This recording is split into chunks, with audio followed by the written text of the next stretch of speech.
Operacija dojke nakon 50 godina i šokantno stanje implantata. Ova priča počinje prije 50 godina kad je naša pacijentica ugradila silikonske implantate nepoznatog proizvođača. Nema podataka o volumenu ni dokumentacije. Jedini trag bio je rez ispod pazuha.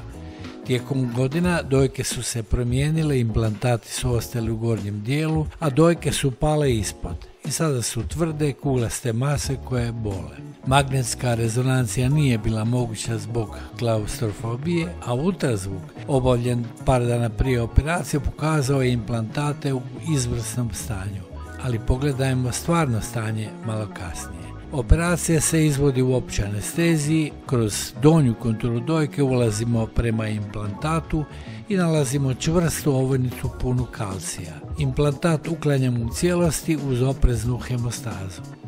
Pazušnji džep zatvaramo jer je implantat bio previše bočno smješten i je tamo kliznuo. Novi implantat je okrugli, mikroteksturiran, volumena oko 250 ml kako je pacijentica željela.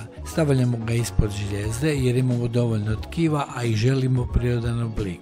Donju konturu oblikujemo, bradavicu i areolu podižemo po prilici za 5 cm. Lijeva dojka, implantat je raspadnut, pažljivo ga uklanjamo bez ostavljanja silikona. Kao dječja ljiga, rasteže se, ali se ipak uspijeva odstraniti.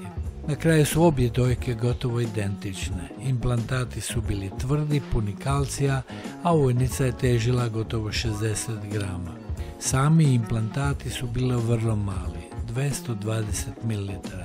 Dren postavljamo uvijek, a ne treba zaboraviti da je pregled dojke najvažnija stvar, jedanput godišnje. Pogledajte što se može dogoditi kroz 50 godina.